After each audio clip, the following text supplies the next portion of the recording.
Okey, kuliah yang ke-15.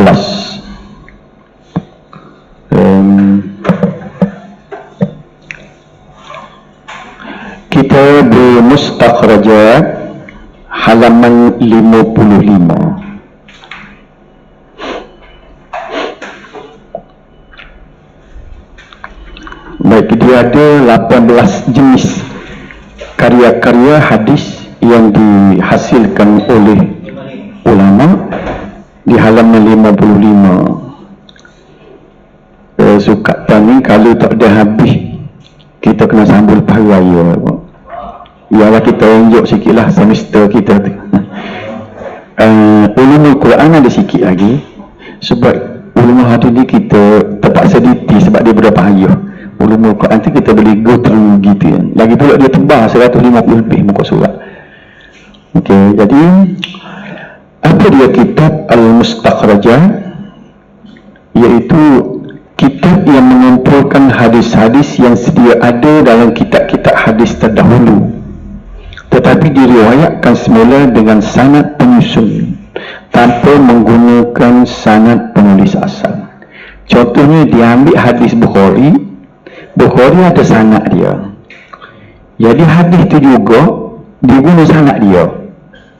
Nampak dia tidak payah cari hadis lain. Dia ambil hadis, misalnya hadis Bukhari, innamal a'malu binniyat.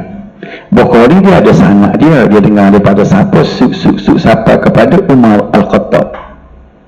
Dia pun ambil daripada Umar Al-Khattab, dia turun kepada perawi-perawi lain. Nampak tak? Daripada dia naik tu jumpa Sayyidina Umar juga. Bukhari naik kot lain, guna rantai lain-lain. Kitab lagu ni dia panggil Al-Mustakhrajat. Jadi antara kitab Al-Mustakhrajat ialah ada 3 sini. Untuk mula-mula ni, Mustakhrajat Abi Bakr Al-Ismaili ala Al-Bukhari oleh Abu Bakar Al-Jurjani. Jadi ni dia ambil kitab Al-Bukhari. Nampak ada hadis-hadis Al-Bukhari dia buat sanad dia. Nampak tak? Kemudian dibuat pula oleh Al-Mustakhrajat Abi Awanah ala Muslim oleh Abu Awanah Al-Asfaraini. Ni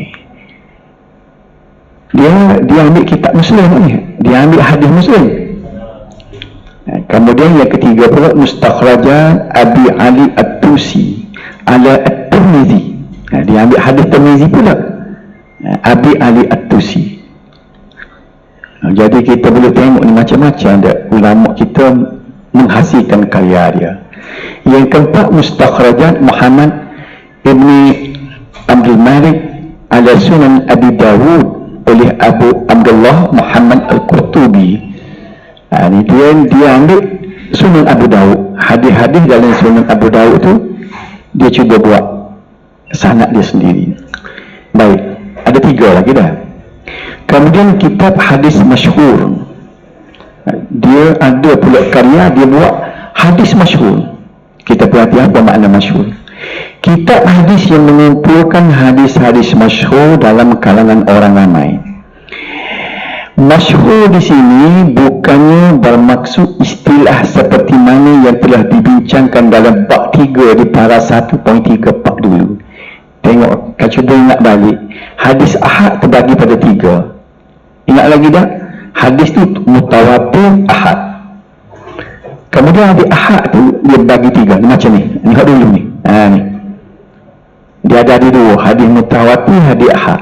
Jadi hadis ahad ni dia terbagi 3. Kepada hadis masyhur, hadis aziz dan hadis gharib. Pembahagiannya berdasarkan kepada bilangan perawi. Jadi masyhur di sini ialah masyhur terminologi, jenis hadis. Tapi dia nak riwayat ni hadis yang dihasilkan oleh hadis masyhur ini bukan masyhur ni. Masyhur dari segi popular. Bukan istilah. Masyhur dari segi nama masyhur tu ialah istilah dia. Ni tidak masyhur ni, tapi masyhur dari segi popular.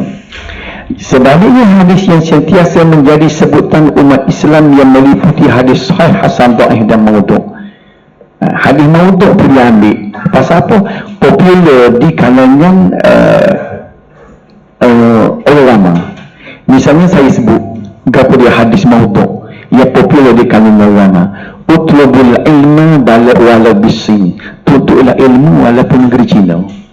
Mungkin dia ada hadis tu, kemudian dia jelaslah bahawa hadis itu adalah hadis maudhu.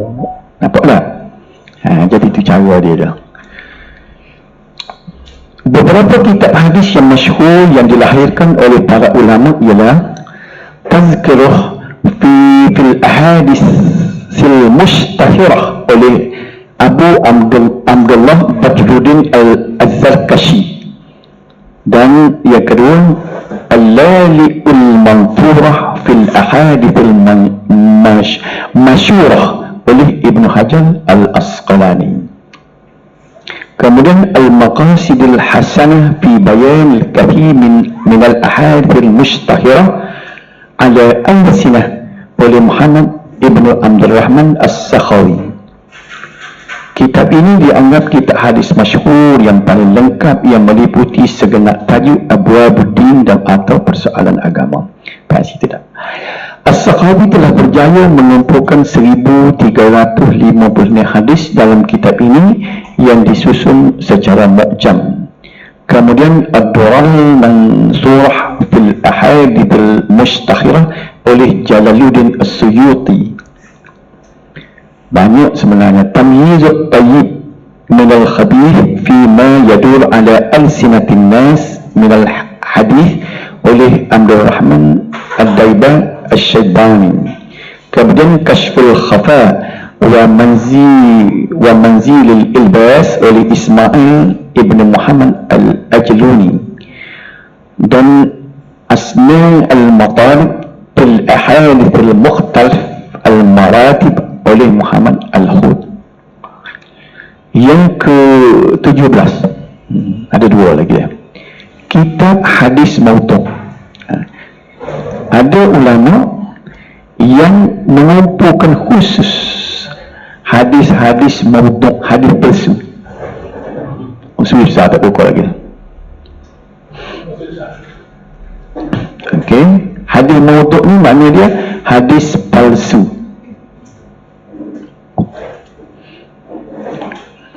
Tertubi ibarat mana? Bilang. Kitab yang mengumpulkan hadis-hadis maudhu atau palsu yang meliputi segenap tajuk termasuk akidah, ahkam ni hukum-hukum, akhlak, misalnya hijau ni akhlak ni dah. Akhlak, at-targhib ni hadis-hadis yang menggalakkan untuk beramal. At-targhib ni ialah hadis yang memberi ancaman kepada pelaku maksiat dan sebagainya. Jadi itulah sebabnya kalau kita ada orang tanya macam mana kita boleh tahu hadis maudhu, riwayatnya ada kita. Bukan kita tengok hadis maudhu, kita bila nak buat kita, dia susun pula mengikut abjad. Sebab tu kalau macam saya sebut tadi, utlubul ilma walau bisin, tutuplah ilmu walaupun negeri Cina. Cari huruf dekat mu'jam dia cari daripada akar kata dia talabah. Utlubun daripada talabah, dia susun lah, kita jumpa lah utlubul ilmu walau bisin. Dia bagi situ hadis tu maudhu. Dan apa sebab maudhu? Kita tengok depan bagaimana dia boleh buat contoh. Tengoklah. Selain penjelasan tentang status hadis, penjelasan juga diberi tentang mereka atau penciptanya. Dijelas juga mana yang menyebabkan hadis itu maudhu. Pengetahuan tentang hadis palsu penting bagi mengelakkan umat Islam terjebak dalam fahaman yang silap mengenai Islam. Bila hadis palsu itu dianggap sahih, maka orang akan beramal hadis itu. Nampak tak? Salah satu hadis palsunya ialah kejadian Nur Muhammad. Bila Jabir tanya Rasulullah, apakah makhluk yang pertama dijadikan? Memang ada hadis. Kata Nabi jawab, nurul nabiyyika ya Jabir, cahaya nabimu hai Jabir. Hadis itu palsu. Jadi kalaulah kita tidak jelaskan hadis itu palsu, orang akan berpegang kepada konsep Nur Muhammad. Dia Nur Muhammad ni dia bukan semata-mata cahaya Nur Muhammad tu dia butis kat tu. Dia pergi kepada fahaman wahdatul wujud. Dia nak pergi macam Kristian. Berapa dia wahdatul wujud? Tuhan dengan Nabi itu punya sama. cahaya Allah, nur Allah adalah nur Muhammad. Dia bersitu. Sehingga dia percaya bahawa daripada nur Muhammad lah kejadian semua makhluk. Misalnya kalau Maulidur Rasul, orang selalu baca, dia nak mengagungkan Nabi. Laulaka ma khalaqtul aflaq. Ini soal hadis palsu. Laulaka kalau tidak kerana Muhammad, ma khalaqtul aflaq, tidak aku jadikan segala cakrawala ini. Ayat hebat Nabi ni, Tuhan kata, aku buat segala langit, bumi, segala planet ni kerana lah. Kalau tak ada mu, aku tak sebab buat. Itu hadis palsu juga. Jadi mengagungkan Nabi itu lebih pada hak sehingga dia jadi makam Tuhan. Dia jadi Nabi Isa, tidak Nabi Isa itu Tuhan juga kena orang Kristian. Jadi ini dia bahayanya wahdatul wujud dibawa oleh Syiah. Syiah bawa tu, dia nak masuk, orang Islam ambil banyak. Kali-kali kita study tengok amalan-amalan dan kepercayaan orang Islam ni adalah unsur Syiah. Mengagungkan Nabi dan Ahlul Bait ni, ia kena ingat orang Syiah ni mula ni, dia akak Ali, dia akak sehingga dia mengkufurkan Aisyah. Apa ada sini? Jadi jenis mengagungkan keterlaluan Nabi dan keluarga Nabi ni dia bermula daripada Syiah. Sebab itulah kalau kita tengok sejarah Maulidur Rasul dibuat oleh kerajaan Fatimiyah. Setelah oleh Fatimiyah tu kerajaan Syiah, dia mula-mula buat. Nah, kita tengok depannya ada, saya sebut sikit. Baik, oleh itu ramai kalangan ulama yang menyusun kitab-kitab berkaitan hadis palsu. Pertama, hadis palsu ini Nabi bagi amalan falyatabawak maq'adahu minan nar. Bersedialah masuk neraka. Kalau gitu besar. Sebab tu Imam Zahabi dia masuk dalam kitab dia, kitab Al-Kabair, senara dosa-dosa besar. Salah satu dosa besar ialah hadis palsu. Kita main-main enggak? Jadi bila kalau kita tegur ini hadis palsu ustaz, dia tu canggah kita beli mula nampak mewah muka sekolah teduh tadi. Oh, kita nak selamat dia. Faham ya? Oh, dia kata tahu mana-mana palsu. Dia tahu kata ada ustaz kecil lagu tu. Tanya cikgu itu. Ada ustaz kecil. Dia kata hadisnya palsu. Dia tahu mana-mana. Kita riwayat tak tengok kita tak tahu. Ni. Tengok ni. Al-Maqdisi itu kita hadis palsu. Tazkiratul Mawdu'ah. Siapa lagi buat? Al-Mawdu'ah oleh Ibn Jauzi. Tapi Ibn Jauzi ni, kitab ini dianggap kitab hadis mawdu' yang paling lengkap dan yang terawal dihasilkan. Dia paling lengkap. Tapi ada masalah di sini. Ia disusun mengikut Abwabul Fiqh. Selain penjelasan mengenai status hadis, penjelasan juga diberi mengenai perekanya. Ni kitab Al-Mawdu'ah ni. Tengok contoh ya. Hadis ni saya buat ikut hadis ni. Ni hadis Syiah lah kan. Ana wa Fatimah wa Ali wa Hasan wal Husain fi khatiratul Quds fi qubbah bayda. Dia Nabi bersabda, aku Fatimah, Ali, Hasan, Husain, tidak keluarga dia ni duduk dalam pada tempat yang suci. Dia ada satu kubah bayda, kubah putih. Saqafuha arsyur rahman, atap dia daripada arsh ar-rahman. Ini tengok ni, Ibn Jauzi kata. Kemudian dia ayat bawah ni, wa qad zakarna anifan anna al-Yunani kana kadiban. Katanya Ibn Jauzi, kita telah sebutkan terdahulu bahawa al-Yunani ni, perawi ni adalah pendusta. Kerana al-Yunani inilah menyebabkan hadis ini jadi palsu, pendusta. Kita belajar dah bahawa ni, kalau sekiranya perawi itu dituduh pendusta, hadis itu jadi maudhu'. Pendusta, dia pendusta. Ini lakunya ada dari sana ni. Al-Yunani. Al-Yunani ni pendusta. Kalau hadis ada dia jadi maudhu' lagi. Mana hadis Syiah? Dia akak Fatimah, Nabi, Fatimah, Aisyah tak ada. Namun oleh sebab Al-Jauzi dikategorikan sebagai ulama yang terlalu mudah menghukum sesebuah hadis. Dia ni terajak. Tapi boleh kita Kalau dia kata maudhu' tu bila tentu lagi maudhu'. Pasal apa? Sampai hadis Bukhari dan Muslim punya kata maudhu'. Apa ajuk dia.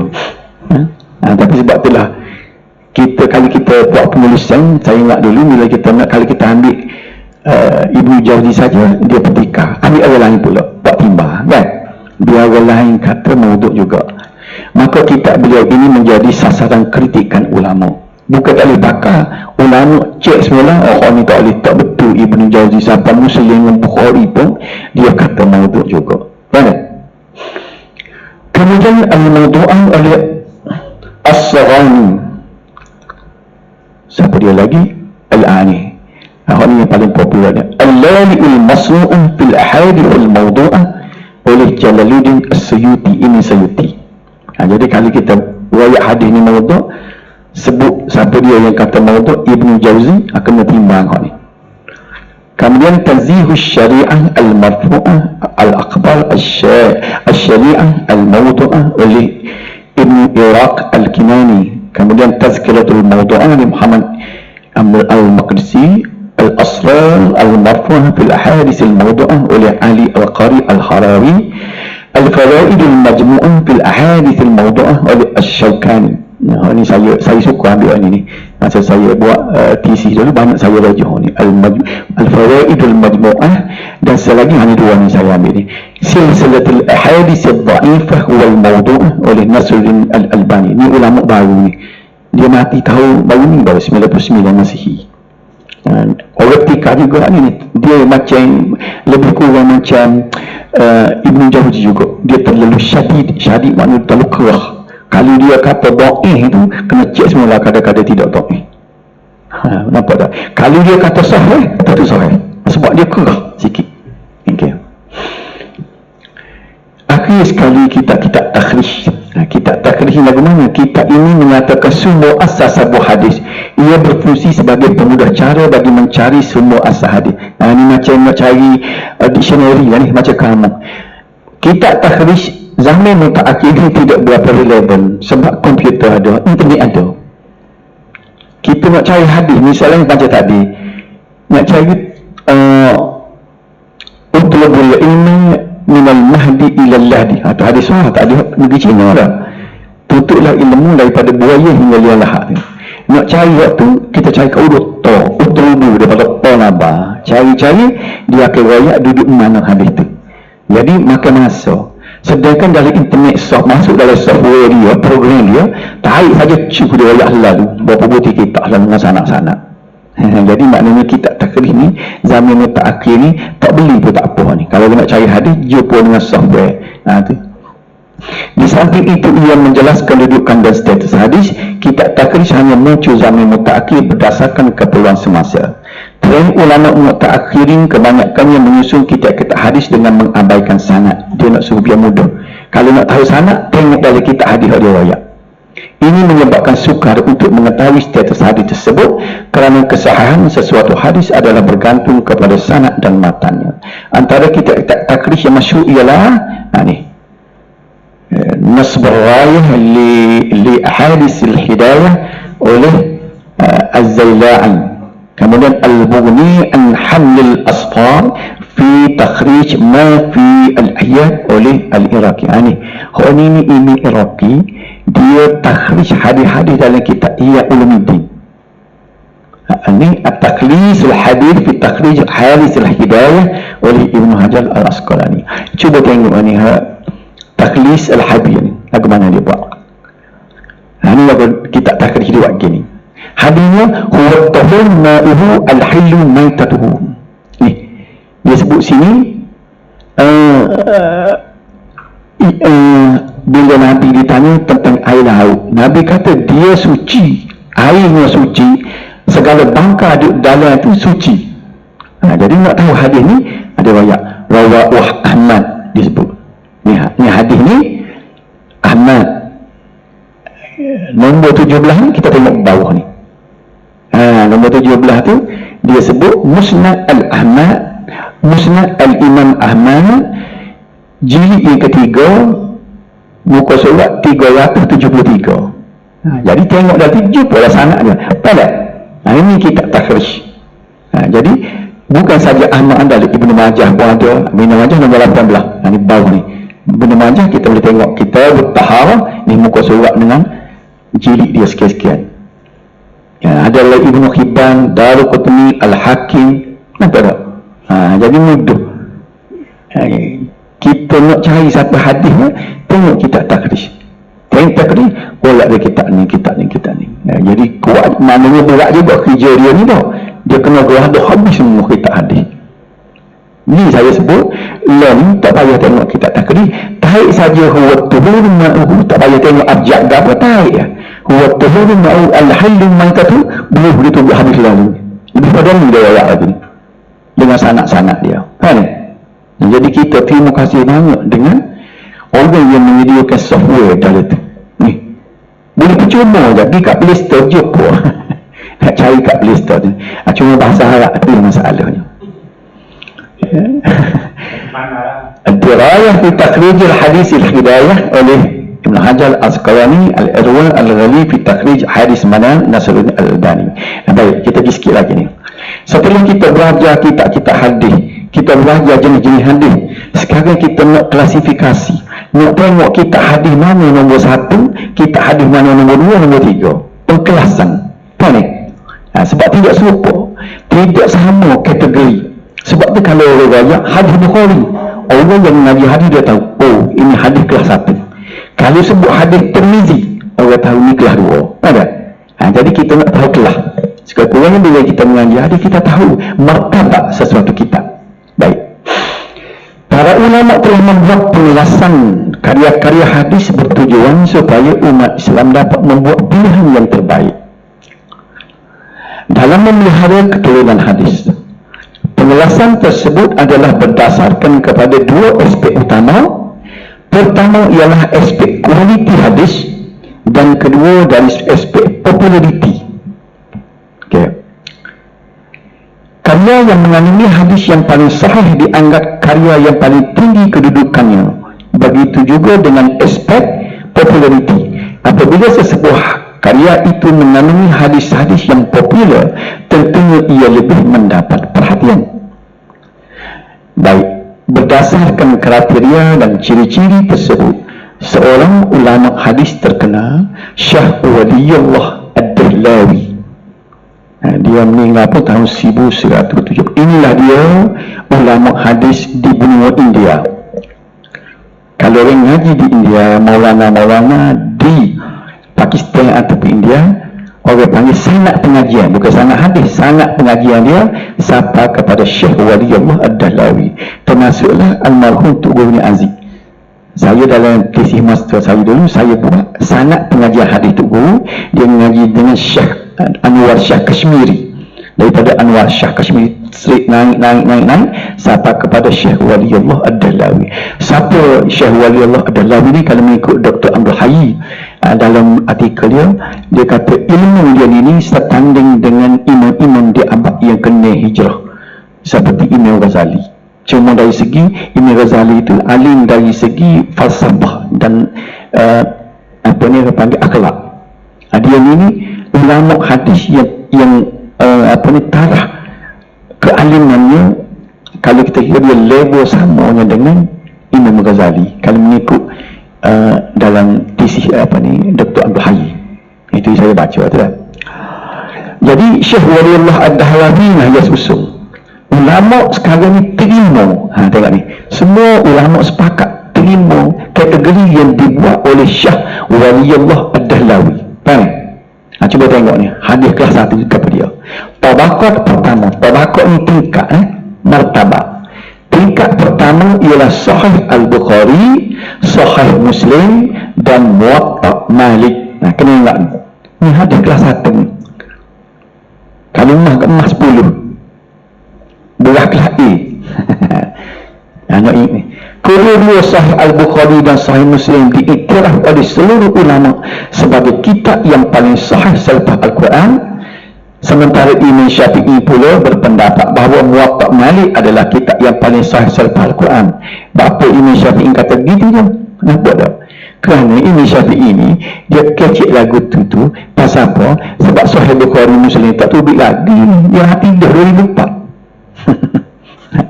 Nampak tak? Nah ni pengiktirafan yang dibuat oleh Imam Asy-Syafi'i adalah sebelum kemunculan Sahih Al-Bukhari dan Sahih Muslim. Tidak salah Imam Syafi'i itu. Imam Syafi'i kata buat masa tu, masa dia tu Muwatta' Malik lah kitab yang paling tinggi martabatnya, kitab hadis kan. Jadi maka para ulama kemudian menserasikan kedua-dua pandangan tersebut dengan meletakkan Muwatta' Malik di tempat ketiga selepas kedua-dua Sahih Al-Bukhari dan Sahih Muslim. Jadi maksud ingat macam ni, tabaqah pertama ni kan, ingat no, paling nombor satu ni. Walaupun dalam kelas satu ni ada pula nombor satu, nombor dua, nombor tiga. Yang paling tinggi Sahih Al-Bukhari, Sahih Muslim nombor dua, nombor tiga Muwatta' Malik. Boleh ingat dah? Ingat sampai bila-bila ni. Ni tabaqah pertama ni, kelas satu. Kita pergi grade kedua pula. Grade kedua ialah Sunan Abi Daud, Sunan At-Tirmidzi, Sunan An-Nasa'i, Sunan Ibnu Majah, Musnad Ahmad dan lain-lain. Kitab-kitab dalam tabaqah ini selain daripada mengandungi hadis-hadis sahih, ia juga mengandungi hadis hasan dan dhaif, tetapi jumlahnya kecil. Ini sebab dia tak ada jadi kitab tabaqah nombor satu ni, sebab masuknya hadis dhaif tapi sikit. Dalam Abu Daud ada hadis dhaif, dalam Tirmizi ada hadis dhaif, tapi hadis dhaif itu sikit. Tabaqah kedua ni kedua ni mengikut kedudukan ni kok. Nombor satu Abu Daud, dalam kelas dua ni kok nombor satu duduk di Abu Daud, nombor dua duduk di Tirmizi, nombor tiga duduk di An-Nasa'i, dan nombor empat duduk di Ibnu Majah. Termasuk lain-lain ni sebab dia susun ni mengikut Sunan Sittah. Kita sebut dulu dah Sunan Sittah, kitab ni tu. Hak lain ni ada tapi tidak dinyatakan oleh ulama duduk nombor berapa, cuma duduk dalam kategori dua juga, seperti Musnad Ahmad, Sunan Ad-Darimi. Tu dia. Ingat tak dia? Tak apa sebab ada dalam video tu lah, dalam nota pun ada. Tabaqah ketiga, kitab-kitab dalam tabaqah ini banyak mengandungi hadis dhaif. Kalau tabaqah kedua tu ada hadis dhaif tapi sikit. Mari nombor tiga ni hadis dhaif banyak. Dia tu orang kelas tu. Ingat kan?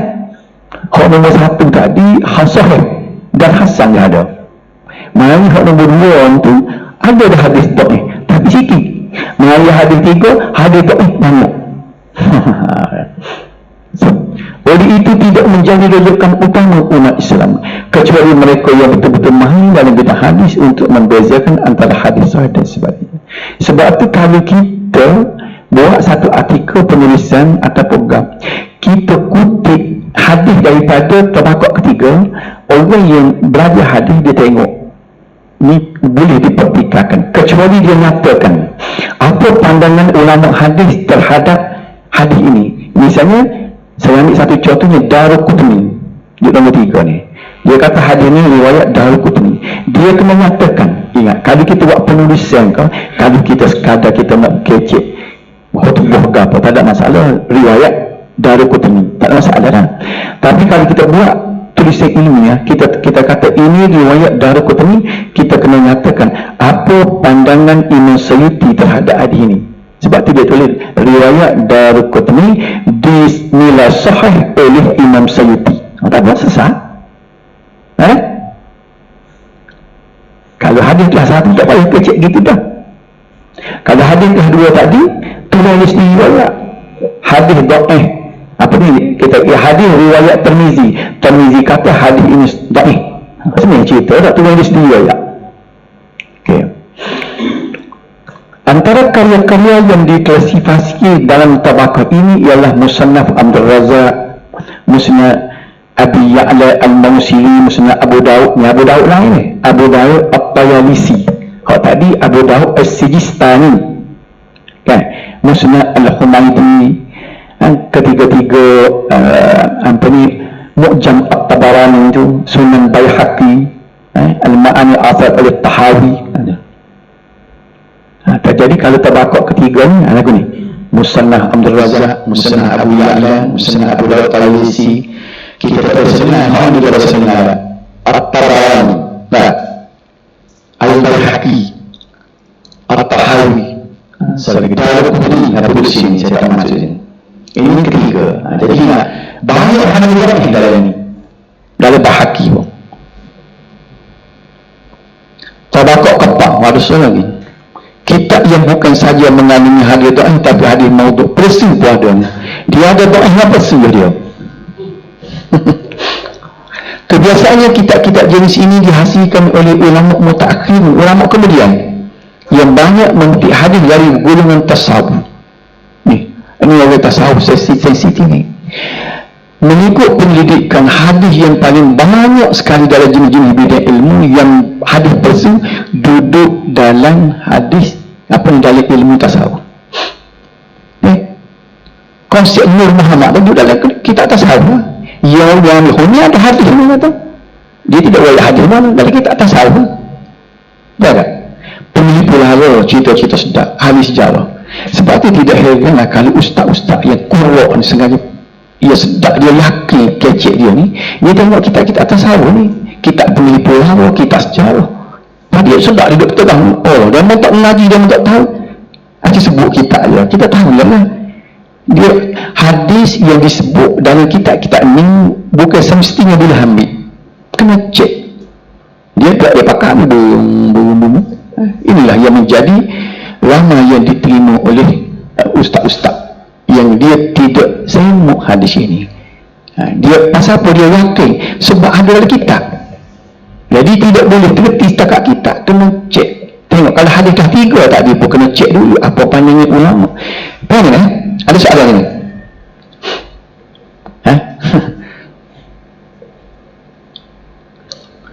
Mereka bukan sahaja tidak bersifat adil dan tawabik dan fiqh, malah mereka merupakan golongan yang bergeluman dengan perkara bid'ah. Tengok ni. Besar juga bid'ah. Khurafat yang mengikut hawa nafsu. Antara kitab yang boleh dia kategorikan dalam tabaqah ini ialah dihasilkan oleh Ibnu Mardawai, Abu Shaykh dan Ibnu Hayyan dan Ibnu Syahin. Dalam TV saya tengok ada 2 TV diriwayatkan oleh Ibnu Mardawai. Tengok TV boleh kata adik gitu. Hadis diriwayatkan oleh Ibnu Mardawai. Ya, tengok tabaqah keempat ni. Kalau kita tengok ni Ibnu Mardawai, Abu Shaykh, Ibnu Hayyan, Ibnu Syahin. Ini pereka hadis palsu. Kenapa dia? Jamu kuala. Okey. Kitab-kitab tersebut sudah pasti tidak menjadi rujukan umat Islam kecuali mereka yang sealiran dengan mereka. Sealiran dia suka dengar. Dia suka jenis keramat-keramat wali jalan tahari kan. Pada dia sebut cerita wali-wali awliya ni boleh terbang, boleh jalan tahari tak. Tapi kita tak terima hadis. Pertama kita tengok hadis ni. Yang kedua ni Imam Syafi'i bersabda kan, idza ra'aytumur rajula yamshi 'alal ma' wa yatiru fi hawa la tattaru bihi hatta tu'ridu amrahu 'ala kitab was sunnah. Kalau kamu melihat seorang laki-laki berjalan di atas air dan boleh terbang di udara, jangan kamu terpedaya dengannya sehingga kamu semok amalannya dengan Quran dan Sunnah. Ini Syafi'i Islam. Akhramak dia ni. Tambah lagi ni air mudah dia macam-macam tak. Kaki dia basuh pun air kaki dia basuh kita minum apa akhramak. Ini Syafi'i ajar, jangan tengok dia akhramak, kena ukur Quran dan hadis. Itu metodologi dia.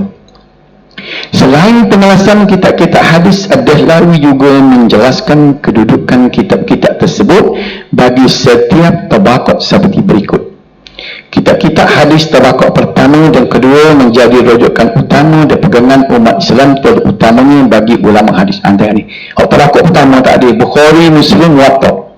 Ya ada kena rujukan utama. Kalau kita nak cari hadis, cari juga dalam 3 ni. Tak ada dalam ni baru cari kat lain. Ya ada? Ingat 3 ni. Bukhari, Muslim, Imam Malik dia. Okey. Kitab-kitab hadis tabaqat ketiga. Itu kedua sebut dah tadi. Kedua tu boleh ambil juga. Pasal apa? Sebab tu orang kitab biasanya dia riwayat. Hadis ni dhaif ke hasan ke sahih kan? Abu Dawud, Tirmizi, Ibnu Majah, Nasa'i kan. Ketiga ni. Ketiga pula tidak boleh dijadikan rujukan dan pegangan kecuali bagi mereka yang betul-betul alif dan mahir dalam bidang hadis. Dia mengaji sangat bagi dia boleh. Kita pakai ambil takak muak gitu tak boleh. Kecuali telah diselamuk. Jadi rekah ceritanya kalau nak ambil hadis dalam tabaqah ketiga ni, biar ulama selamuk dulu. Kalau tengok dia ni tak payah juga kita nak boleh suatu hadis tu. Sebab tu ulama-ulama hadis dia marah benar jenis orang pakai ambil hadis takak muak gitu. Sebab dia teliti benda-benda gini.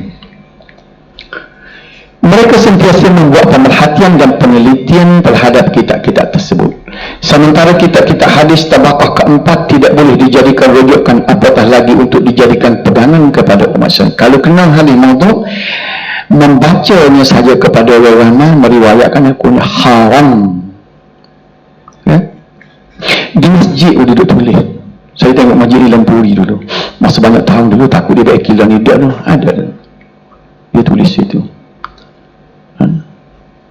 Dia kata law qasha'atil hadha walau la qasha'atil qalb hadha la qasha'at jawarihuhu. Dia tulis. Kalau sekiranya hati ini khusyuk, maka nescaya anggota pun khusyuk. Tu hadis palsu. Tapi tulis di masjid.